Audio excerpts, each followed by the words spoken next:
100 kilo का pizza खाने वाला ससुराल। शहर की चमचमाती गलियों से चलकर जब स्वीटी पहली बार अपने ससुराल पहुंची थी, तो गांव कस्बे की पुरानी हवेली और वहां की सीधी सादी दुनिया उसके लिए बिल्कुल फिल्मी लग रही थी। मगर स्वीटी की खासियत थी कि वो हर चीज को दिल से स्वीकारती थी, चाहे देसी खाना हो या ससुराल की चाय वाली परंपरा। शादी के बाद जब पहली बार वो मायके से वापस ससुराल आई, तो सास शकुंतला देवी ने बड़े प्यार से उसका माथा चूमा और कहा, बहू, अब तो पहली रसोई की तैयारी करनी है। तुम क्या बनाओगी? स्वीटी मुस्कराई और बोली, मम्मी जी, अब जमाना बदल गया है। मैं कुछ हटके बनाऊंगी, ऐसा जो न पहले किसी ने खाया हो, न बनाया हो। 100 किलो का पिज्जा। सुनते ही सास की चूड़ियां खनक उठी। देवर गोलू का मोबाइल हाथ से गिर पड़ा और ससुर हरिचरण हंसी रोकते रोकते पानी पीने लगे। स्वीटी ने अपने मोबाइल पर एक फेमस शेफ की वीडियो चलाई और बोली, मैं इंस्टा पर famous food blogger Sweety _ Cooks _ Different हूँ। आज मैं अपने ससुराल में नया कीर्तिमान बनाऊंगी, भारत का पहला देसी 100 किलो पिज्जा।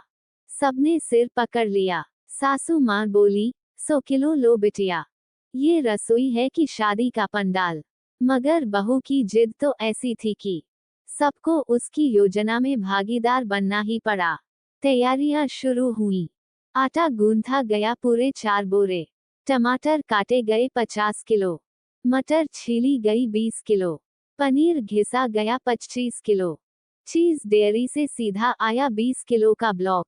मसालों की खुशबू ने पूरा मोहल्ला मदहोश कर दिया। देवर गोलू ने रजिस्टर में सबका वजन लिखना शुरू कर दिया, ताकि बाद में पता चले कि किसने कितना पिज्जा खाया। स्वीटी ने आंगन में एक बड़ा सा लोहे का पट्टा मंगवाया, जिसे चूल्हे पर रखा गया। चारों तरफ से ईंटें जमाकर एक देसी ओवन बना दिया गया।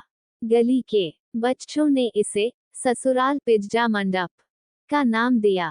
स्वीटी की कमान में पूरा ससुराल कर्मचारी बन गया। नंद पिन की वीडियो बना रही थी, गोलू चीज घिस रहा था, हरिचरण बाबू मसाले फैला रहे थे, और शकुंतला जी सबकी निगरानी कर रही थी। प्याज ज्यादा मत डालना बहू, एसिडिटी हो जाती है। पिज्जा का बेस बना, उस पर टमाटर सॉस फैली, फिर पनीर, मटर, मिर्च, चीज, और ऊपर से देसी तड़का, गरम मसाला, पिज्जा क्रस्ट। स्वीटी बोली, ये है देसी इटालियन फ्यूशन। शाम होते होते पूरा मोहल्ला जमा हो गया। तिवारी जी बोले, अरे भाई, हम तो समझे किसी का ब्याह हो रहा है। मिश्रा आंटी बोली, कहीं टीवी चैनल न आ जाए, ये तो रिकॉर्ड बनेगा। पिज्जा तैयार था। 100 किलो वजनी, 4 फुट का गोल चक्का, जिसमें 8 तरह की टॉपिंग्स और देसी चाट मसाला भी था। हरिचरण बाबू सबसे पहले बोले, पहला टुकड़ा मैं खाऊंगा। मैं इस घर का सबसे बड़ा पिज्जा प्रेमी हूँ। और जैसे ही उन्होंने पहला निवाला खाया, बोले, वाह बहू, तू तो सच में हमारे खानदान की इज्जत बचा लाई। ऐसा पिज्जा तो लंदन में भी नहीं मिलेगा। पिज्जा कटना शुरू हुआ और हर प्लेट में भरकर टुकड़े जा रहे थे। गोलू ने 8 टुकड़े खा लिए और पेट सहलाते हुए बोला, भाभी, मुझे बर्फ वाला फिज्जी पानी देना। पिंकी इंस्टा लाइव कर रही थी। #100 kg पिज्जा चल लेंगे। मोहल्ले के बच्चे दौड़ दौड़ कर टुकड़े खा रहे थे, और सासू माँ तो खुद 4 टुकड़े खा गईं। फिर बोली, स्वीटी, तू जलेबी बनाना मत भूलना अगली बार। हरिचरण बाबू ने कहा, आज से बहू को रसोई में फुल फ्लैग जनरल बना दो। इससे बढ़िया खाना तो कुंभ मेले में भी नहीं मिलता। रात को सबने खाना खाकर एक एक गोली इनसाइड खाई और लेट गए।